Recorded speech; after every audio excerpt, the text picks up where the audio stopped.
กี้โคราชขับรถเพื่อหับเพื่อตีนจนแตก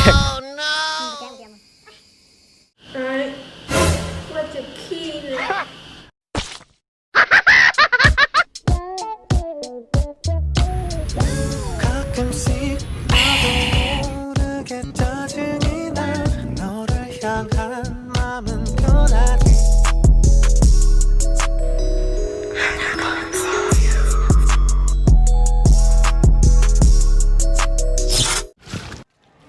สบายดีวันเสาร์น้อยนะวันนี้ไม่ได้หัวเกี่ยมไป ไม่ได้ถ่ายเลยเลาะเนาะวันนี้เนาะสาวน้อยเลาะเบิดมือเลย Stay awake for too long. Don't go to bed. I'll make a cup of coffee for your head. I'll get you up and going out of bed. Yeah, I don't wanna fall asleep, I don't wanna pass away. I've been thinking of our future cause I'll never see those days. I don't know why this has happened but I probably deserve it. I tried to do my best but you know that I'm not perfect. I've been praying for forgiveness, you've been praying for my health. When I leave this earth, hoping you'll find someone else. Cause yeah, we still young, there's so much we haven't done. Getting married, start a family, watch your husband with his son. I wish it could be me but I won't make it off this bed. I hope I go to heaven so I see you once again. My life was kinda short but I got so many blessings. Happy you were mine, it sucks that it's all ending. For too long, don't go to bed. I'll make a cup of coffee for your head. I'll get you up and going out of bed. Yeah, hey. Don't stay awake for too long. Don't go to bed. I'll make a cup of coffee for your head. I'll get you up and going Hey. out of bed. Yeah. I'm happy that you're here with me. I'm sorry if I tear up. When me and you were younger, you would always make me cheer up. Taking goofy videos and walking through the park. You would jump into my arms every time you heard a bark. Cuddle in your sheets, sang me sound asleep, and sneak out through your kitchen at exactly 1. น้องทุกคนตอนนี้เราก็ได้นั่งท่านางงามเป็นถ่ายรูปประมาณ 3-4 นาทีแล้วบุหัวได้จากรูปแล้วนี่เฮ้ยจากรูปแล้วตายเลย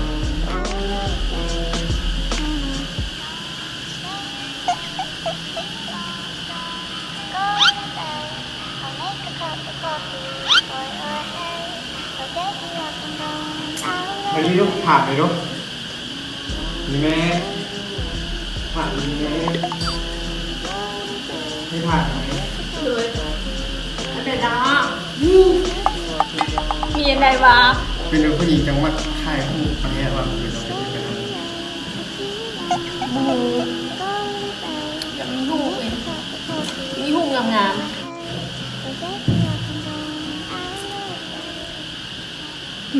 บอกไม่เห็นนะเบิ่งนี่เนาะหูเป็นถ่ายเมื่อกี้ป๊อปยังเดินไม่อีกยังเลยล่ะเท่านั้นนี่คนเป็นเนาะเอาได้ถ่ายนับ1 2 3หู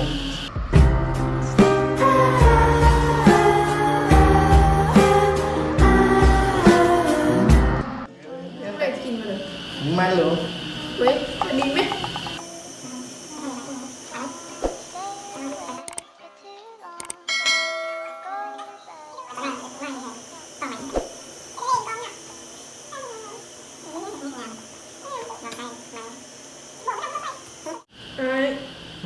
มาจะขี้เลยแท้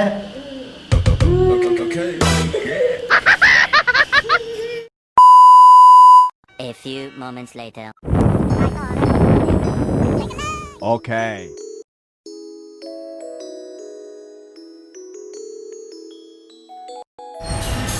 หลังจากที่เราออกมาโดนแล้วเนาะเมื่อยแต่วันนี้นะมากินข้าวเปียกปลาทหารต้องเดินด้วยท้องเนาะเปียกฮาร์นี่เป็นฮาร์ที่ต้องได้แม่เนาะแซ่บว่ะ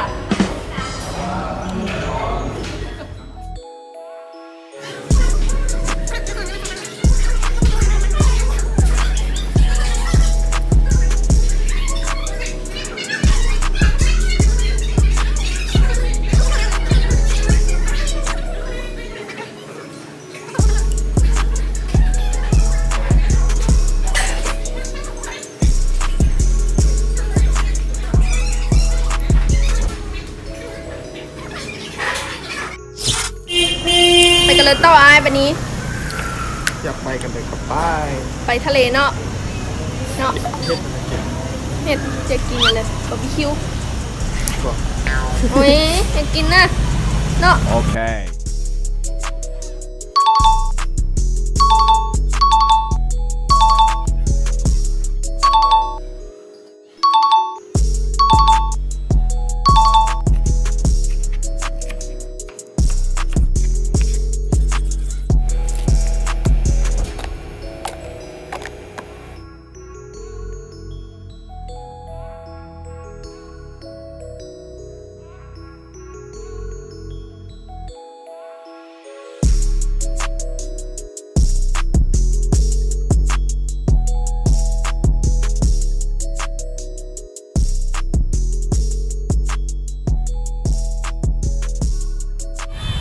เอาเนาะตอนนี้เขาก็มาฮอด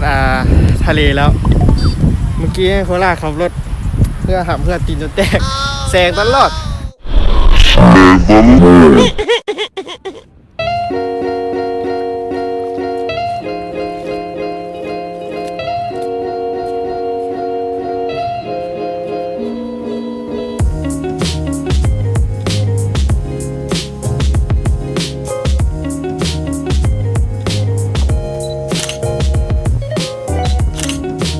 เอาเนาะวันนี้เนาะเขาจะดังไฟเนาะหลังจากที่เขามาฮอดแล้ว Okay. เครื่องปิ้งเครื่องปางอันนี้นั่นแหละสูตรนี้เลยแหละนี่หุบเชลด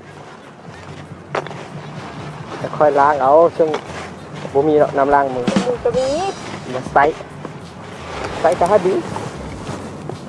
ที่จริงเฮ็ดอะไรก็ต้องควรใส่ถุงเนาะเพื่อป้องกัน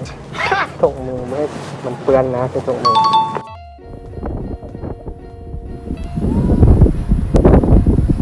ดังไฟบนติดแล้วเพิ่นเป็นหลักน้ำมันด้วยเห็นไหมเด้อ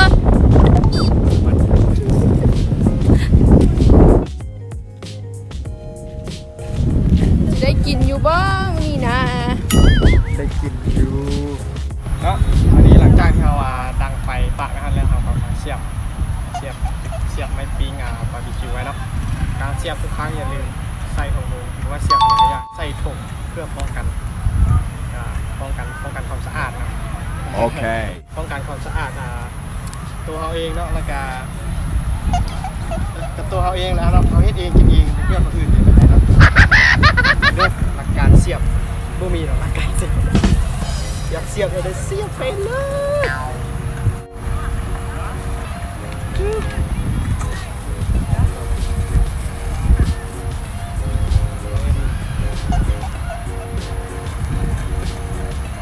ทำนี้ก็ได้ไหมเนี่ย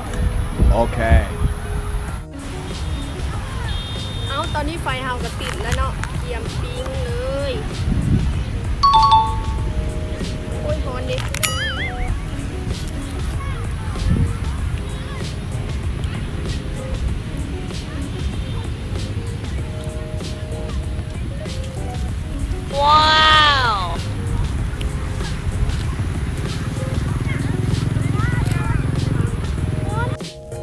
เสิร์ฟแก้ว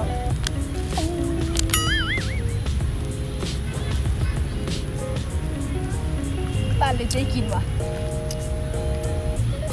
อีก1 2 3 4 5 6 7 8 9 10 5 นาที ไปเลาะทะเลปะ 가끔씩 나도 모르게 짜증이 나 너를 향한 마음은 변하지 않았는데 혹시 내가 이상한 걸까 혼자 힘들게 지내고 있었어 텅 빈 방 혼자 멍하니 뒤척이다 TV에는 어제 본 것 같은 드라마 잠이 들 때까지 한 번 더 울리지 않는 핸드폰을 들고 요즘 따라 내거 있는 내거 아닌 내거 같은 날 내거 있는 내거 아닌 내거 같은 날 이게 무슨 사이인 건지 사실 헷갈려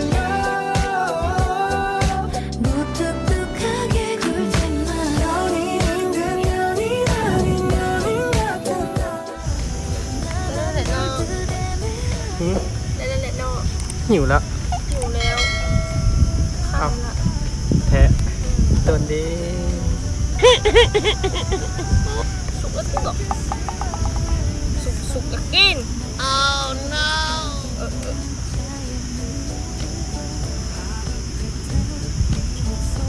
แซ่บบ่ครับประกันความแซ่บบ่ ยอด สูตรนี้ได้ท่านได้มาแต่ที่ใด มั่วโอ้โหนี่กระแสบบอว้าว บาเด้อ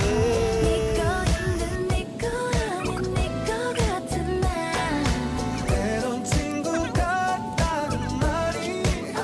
괜히 요즘 나 듣기 싫어졌어 요즘 너 별로야 너 별로야 근데 난 너뿐이야 분명하게 내게 손을 꽂아 ก็จะได้กินเนาะ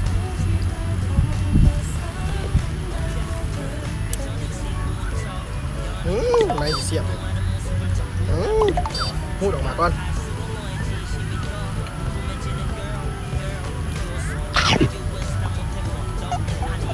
เอา นานขึ้น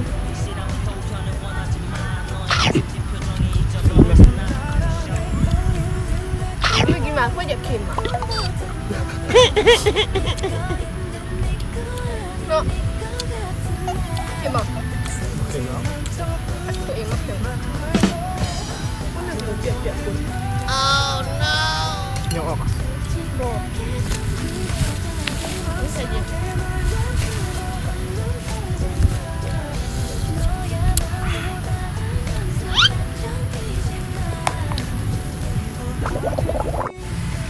เอาเนาะตอนนี้มันก็ค่ำละมื้อนี้ก็จะขอจบคลิปเพียงซ้ำนี้เนาะ Okay. ถ้าผู้ใดมักหรือว่าบ่มักกะยา ฝากฝากกดไลค์ กดหัวสุดท้ายด้วยเด้อ กด subscribe ไว้เลยเนาะ